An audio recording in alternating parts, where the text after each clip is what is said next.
Sa kalawakan ng Death Valley sa California, may isang kakaibang phenomenon na matagal nang pinag-uusapan ng mga siyentipiko at adventurers. Mga bato sa disyerto ang gumagalaw mag-isa.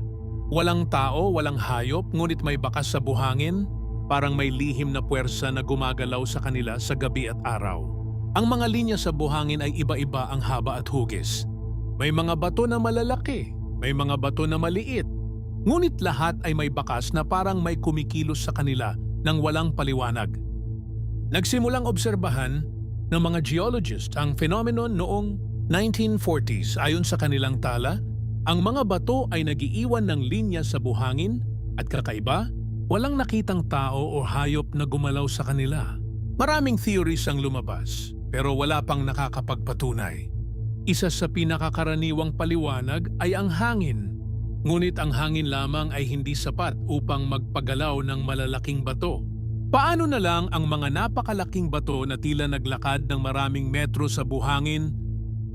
Decades later, ginamit ang mga modernong kamera at time-lapse photography upang masubaybayan ang phenomenon.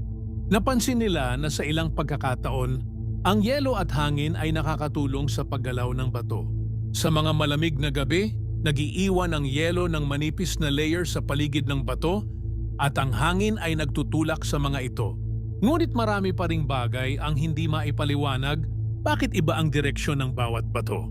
Bakit ang ilan ay gumagalaw sa gabi habang ang iba ay tila natutulog sa araw?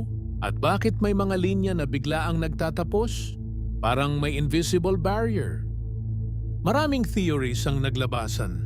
Ang ilan ay nagsasabi na natural na phenomena lamang ito, hangin, yelo at gravity.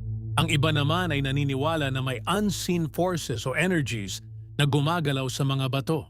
Isa itong paalala na may mga misteryo pa rin sa mundo na hindi natin lubusang naiintindihan. Ang mga gumagalaw na bato ay nananatiling simbolo ng hindi may paliwanag na phenomena. Pinapaisip nito ang mga scientists at adventurers. Hanggang kailan natin mauunawaan ang mundo? At may mga bagay pa bang mas malaki at mas misteryoso kaysa sa ating nakikita?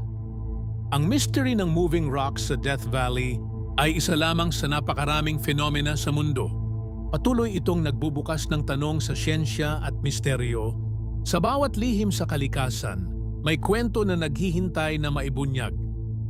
Kung gusto mo ng iba pang totoong phenomena at unexplained events, mag-subscribe sa Misteryong Katotohanan.